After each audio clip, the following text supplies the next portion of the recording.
But yeah, so there was major news today, right? And Mm-hmm. Uber and Lyft in aggregate lost 10 billion with a B market capitalization in the stock market today because good old Biden administration decided.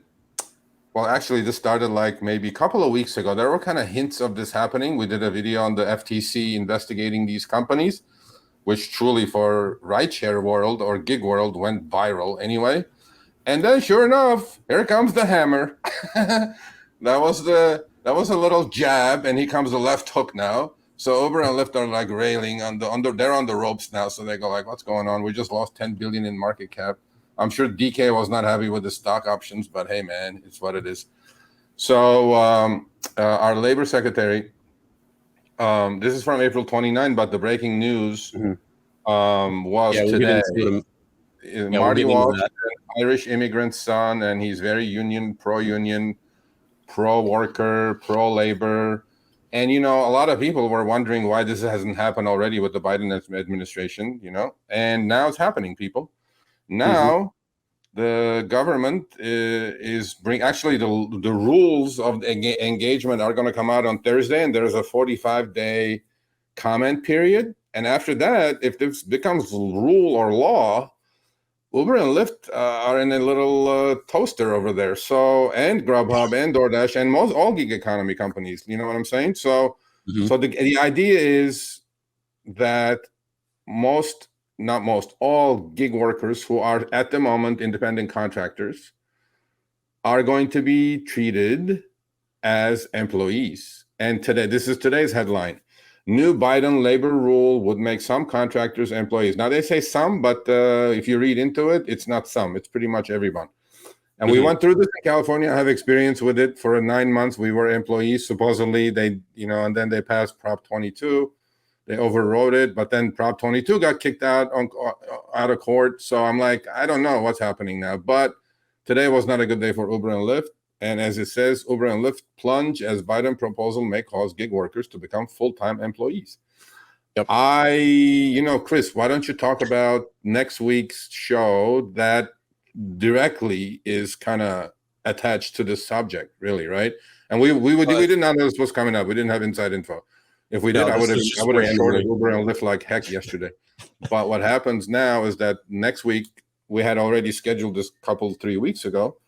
And the show is going to be a ridiculous show now coming up, just for the fact that this broke out today. Yeah, so we have two different people coming on, or two groups of people. We have the article who wrote that article saying that drivers are making $6.20, so they're going to have their rebuttal on that. And RDU, Rideshare Drivers United, they're going to be talking, and RDU essentially wants drivers to be employees, but is there a better model out there?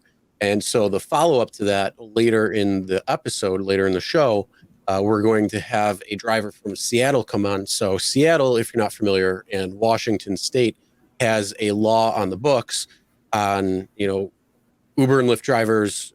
Basically, I don't remember what the exact mileage rate is, their time rate, but it's like $1.50 per mile, and then like 38 cents per minute or something. Yeah, some ridiculous number, but yeah, they're getting compensated very well. But there's a lot of things as well going in with it, meaning if you get deactivated and you want to appeal that, there's actually an appeal process that you can do where a third party will look at it and say, is this a just deactivation or an unjust deactivation? And if they're found to be unjustly deactivated, not only will they be reactivated and be able to drive on that particular platform, but they're also going to get back pay. So if you are off the platform for, say, 5 months, you get 5 months worth of back pay. So we're going to have a big breakdown of what Seattle and the Washington State Uber and Lyft drivers, and I think it covers, I think it's rideshare, right? It's not food delivery as well. No, it's just ride. It's only rideshare at the moment. But this subject has been going around forever since these two companies showed up. Right? There's a group that wants everyone to have the rights of employees and be treated like employees. Because, sometimes, honestly, I personally, when I drive, I feel like I am their employee. The way they treat you when you cancel a few rides, they make you do certain things. It doesn't seem like I'm being treated as an independent contractor, but I have a very, very high suspicion that these companies already knew this was coming, right? And to me now, this clarifies the picture a little bit, is that the reason they are unleashing upfront destination of the passenger was exactly due to what's about to come, right? They get inside info way before we do, obviously. And they knew something like this was about to fall on their head. The building was about to fall on their head. And they go, well, let's make these people, drivers, look like some sort of independent contractors. We give them the rights. They decline all the trips they want. We give them upfront destination, all this stuff. I go, yeah, great. Now add to that, let me name my own price for the trip, and then I'm a happy independent contractor. Here we go. And bring back so surge multiplier. Yeah, exactly. So to me, it's like, actually, you know what? I don't know how many we have on live now, but let's do our own little quick survey. Like, how many people watching, including ourselves, want to be independent contractors? Thumbs up for independent contractor, thumbs down for employee. So what do you want? So if you want to be an independent contractor, do thumbs up. If you want to be an employee of these companies, do thumbs down. Yeah. But what do you? So you got thumbs up? Yeah, I got thumbs up. Tony got thumbs up. Lisa got thumbs up. You're sideways. Okay. Sideways, because he's sideways. Because the current model does not work. It needs to be fixed.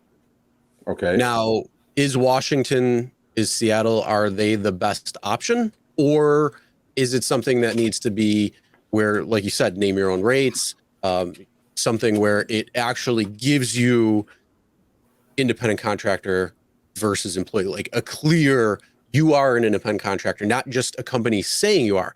Now, I mean, both Driven Dad and Moms came on and said that it works for them. They're making money. And yes, that's great. But the thing is, there's other people out there who, they're what was the term last week? Formica. Formica, yeah. Yeah, Formica, yeah. So, I mean, you have all these things where, the guiding hand, the gamification, the manipulation tactics, they have all of these things.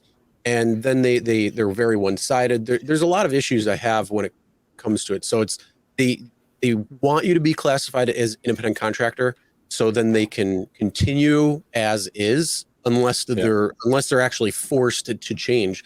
And I don't really want forced change, because these laws that come on the books, like this training mandate with California drivers, right. You have to learn how to take unaccompanied minors, but it's like you're not supposed to take unaccompanied minors because it's against Uber and Lyft policy. So yeah, I mean, you know what though? But I think next week is going to be a wonderful, wonderful show, just for the fact that you have one side that clearly wants everybody to be employees, and then you have something that the government still. I mean, I don't want the government to get involved. Don't get me wrong. Yeah. But at some point, maybe their involvement may bring great changes, like it happened in Washington State. Now, I'm not saying everything is great in Washington State. Everybody has their own opinions. And then, maybe they can tell us about what's so wonderful about being an employee of these companies. And then the other side will say what's so wonderful about staying IC and have a, huge increase. So I don't think I've seen one thumb down yet. I think everybody is putting thumbs up, meaning they want to stay independent contractors. But if you want to stay independent contractors, are you happy the way you're treated? And are you happy with the money you're making? I don't think it is, because we do videos constantly, and God knows, man, 99.9% are negative commentary. You know what I'm saying? So I'm like, you guys are complaining, bitching, and moaning, but then you still want to stay independent contractors. How's that going to work out? Yeah. Yeah. I think, can I make a comment? Yeah, absolutely. Okay. I think for me, it's, yes, I want this, oh my gosh. You want to remain an independent contractor? I want to remain an independent contractor, just because, I know that the benefits that come with being an employee means that I get my freedoms taken away of being an independent contractor. Okay. I need that flexibility. I need the freedom to be able to work when I want to work. Yep. So if that means that I don't have like health insurance or workers comp or whatever, then to me that's the benefits outweigh the cost to me. Well, it seems like there are like 6-7 million people who do gig work in this country currently who want to remain. I mean, like, we do our own surveys. 80% literally say they want to remain independent contractors. There's a 20% group that, so next week we're going to find out how they come up with these deductions that they did, because they admitted that on average for that 1 month that the survey was for, drivers made $26 and they took it down to $6.20. I don't know how they came up with $20 in expenses. Now, actually, that's a good thing that you said, Lisa. I have a question for you. You guys have 5 kids. You guys are fairly young, obviously.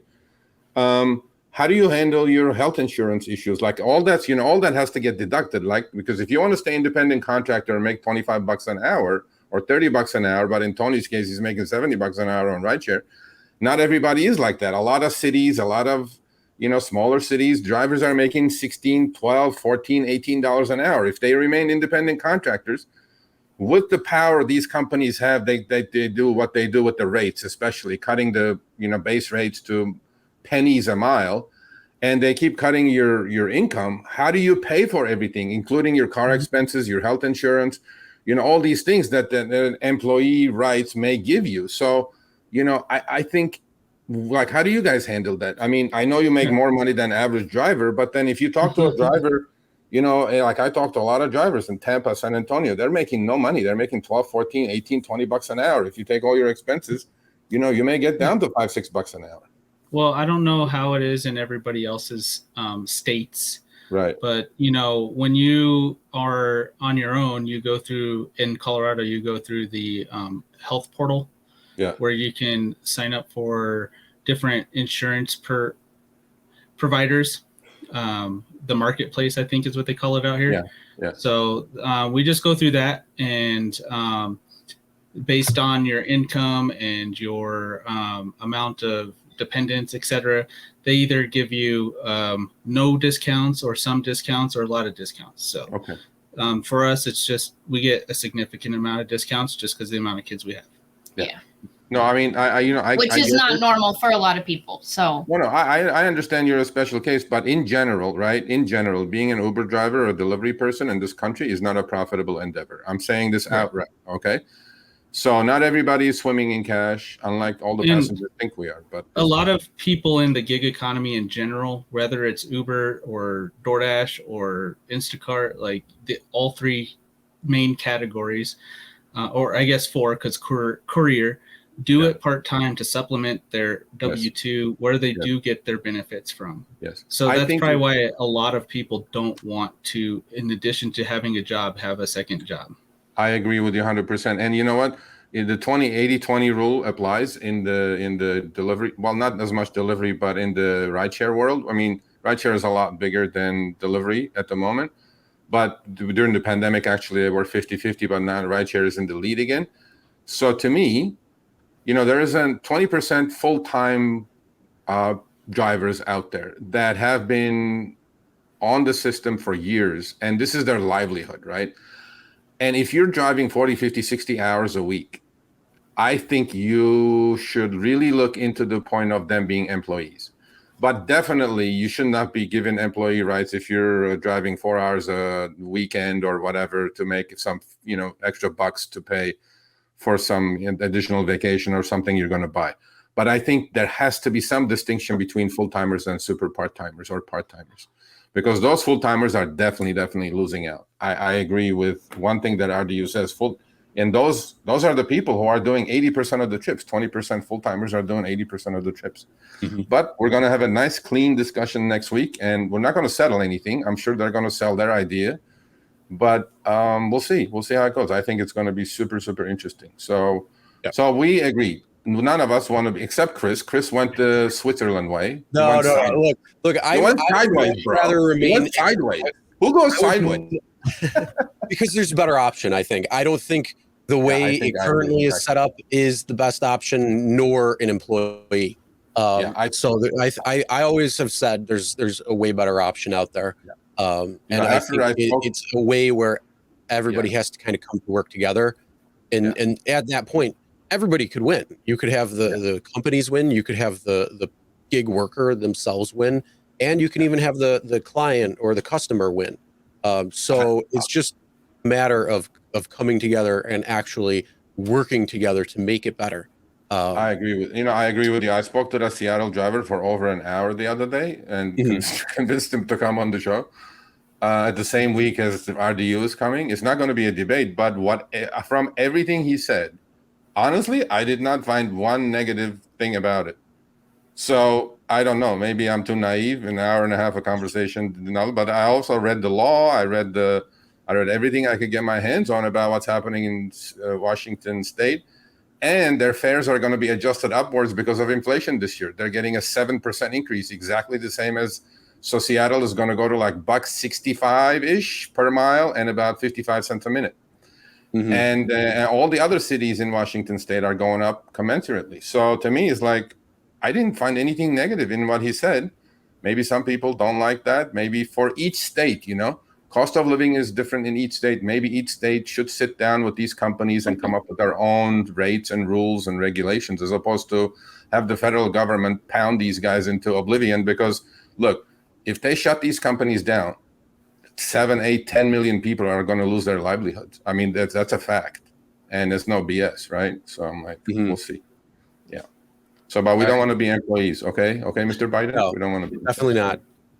I'm right there. I don't want to. Like, I enjoy being able to go out when I need to, when I want to, not having a schedule, not being stuck on a particular app over another, those types of things, absolutely. But again, some of the tactics that they're using, things like that, I don't appreciate. All right, thanks for watching. That short little clip was from our live stream, Show Me the Money Club with Sergio and myself, Tuesdays, 6 p.m. Eastern, 3 p.m. Pacific. Make sure you subscribe, turn on all notifications so you'll be notified when we go live, as well as all of our awesome content.